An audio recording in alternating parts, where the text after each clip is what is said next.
Welcome to $1 Million Meeting.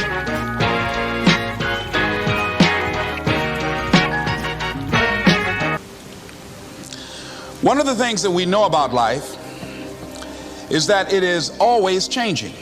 Sometimes you're up, sometimes you're down. Sometimes things go real well, and sometimes they don't. Sometimes you're happy, and sometimes you're sad. Now that's that thing called life. And when we begin to understand and know that, accepting that reality that we will never ever have things just on an even keel all the time, that you're going to have some ups and you're going to have some downs, but during those down moments, that's where the growth takes place. That's where the work is. See, anybody can feel good when they have their health, their bills are paid, they have happy relationships, business is successful. Anybody could be positive then. Anybody can have a larger vision then. Anybody can have faith under those kinds of circumstances. Am I correct? See, but the real challenge of growth, mentally, emotionally, and spiritually, comes when you get knocked down. Somebody said that adversity introduces a man to himself or a woman. How you handle it, that's where the growth takes place. When I was facing some challenges, I had a guy say something to me, and I suggest this is one of the first things that you want to do when you're facing a challenge. You want to get unstuck. Evaluate where you are. Look at it, assess yourself. Assess yourself and assess the situation. What brought you there? What role did you play? Earl Nightingale had a saying I like. He said, all of us are self-made, but only the successful will admit it. What has brought you to this point? What did you learn from it? Are you learning anything, or are you doing it over and over and over again? Somebody said that insanity is doing the same thing in the same way, expecting a different outcome. Are you going through it, or are you growing through it? Are you bigger and better because of it? Because it's not going to leave you until you grow through it. I was going through a major challenge in my life that was wearing me out, that was using me. You see, your mind is when you go into a service station to get gas, you don't go in there and just start pumping. When you push the lever up, it clears the previous bill. By the same token, if you want to begin to move, you've got to clear your mind of all the unnecessary luggage and baggage that's weighing us down. I couldn't move, I couldn't think about what am I going to do to get out of this situation, because I was so concerned about what happened and what he did to me and how bad it was. I was so stuck in that I couldn't even focus on what I should have done.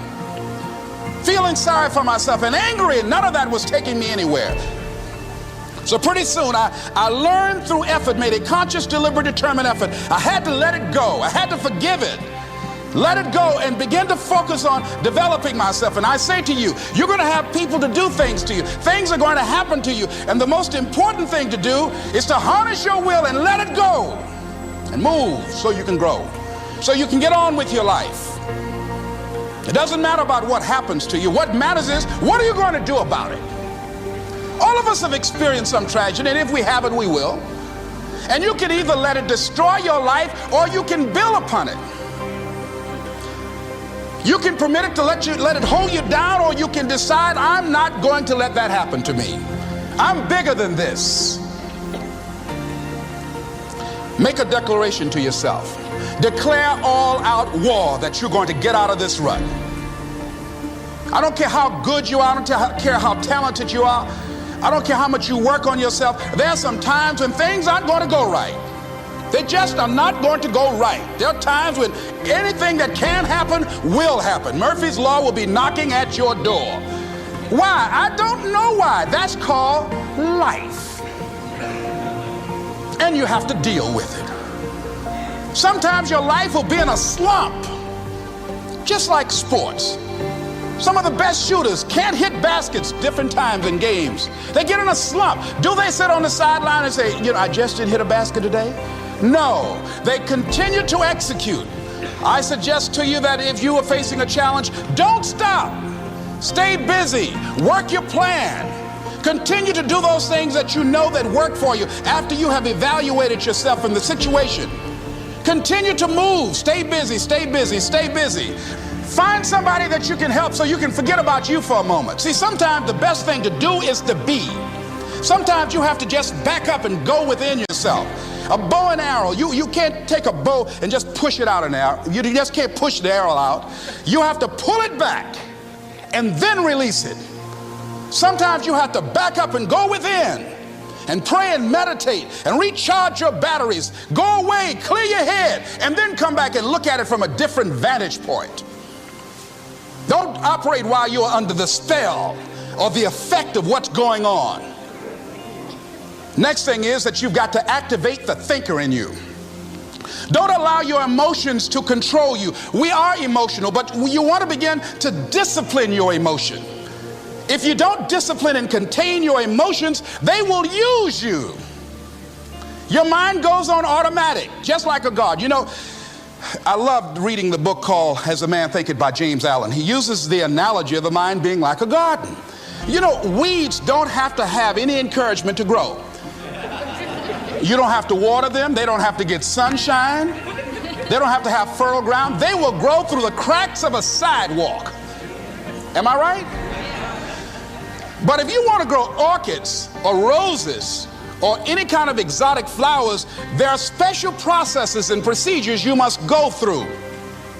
Well, by the same token, you don't have to force yourself or motivate yourself to think negatively, to be depressed, to hate somebody, to want revenge, to want to get back at somebody, to beat yourself up over the head, to feel loaded with guilt. You don't have to make any effort to do that. Your mind is on automatic. It will do that by itself. But if you want to begin to move into your own personal greatness, if you want to begin to really enjoy a happy, successful, healthy life, you've got to be willing to go against the tide. You've got to be willing to harness your will and say, in spite of this, I'm in control here. I'm not going to let this get me down. I'm not going to let this destroy me. I'm coming back, and I'll be stronger and better because of it. You have got to make a declaration that this is what you stand for. You're standing up for your dreams. You're standing up for peace of mind. You're standing up for health. You want it, and you're going to go all out to have it. It's not going to be easy. When you want to change, it's not easy. If it were in fact easy, everybody would do it. But if you're serious, you'll go all out.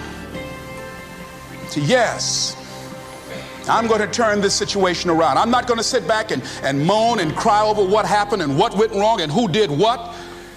I'm going to do something about this situation. The next thing that is important is that expect things to get better for you, because they are. See, life is cyclic. You're not, whatever experience you're having right now, it has not come to stay. It has come to pass. Not to stay, just to pass. It's just going through. The biggest challenge is to know what's happening. This is a part of this thing we call life. This too shall pass. And maintaining perspective, putting it in perspective. The other thing is take full responsibility for your life. Accept where you are and the responsibility that you're going to take yourself where you want to go. Someone said we have two primary choices in life. We can either accept conditions as they exist, or we can take the responsibility to change them. See, a lot of people want to exempt themselves from taking responsibility. All they want to do is talk about the problem. Every time you see them, they'll tell you their story over and over and over and over again. No. You want to take responsibility for your life. I got me here, I can get me out of this. And I'm getting out. I'm not going to be a volunteer victim. George Bernard Shaw said there are two kinds of people in life. You know, he said those that make things happen, those that watch things happen, and those that don't know what happened. And he said the people that get along in this life look around for the circumstances that they want, and if they can't find them, they make them. They create them. So part of beginning to get unstuck, you've got to decide that the behavior pattern that you have adopted doesn't work for you. You've got to change your strategies, and changing your strategy means reinventing your life, recreating you, and you have the power to do that. You can decide that you're going to change, that you're not going to be a wimp. You can decide that you're going to stand up to life. You can decide that I'm going to live each day as if it were my last. You have the power to make that decision. You can decide, I'm going to work on myself and develop myself.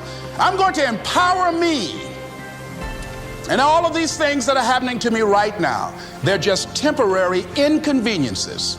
They're not stronger than I am. I'm in charge here.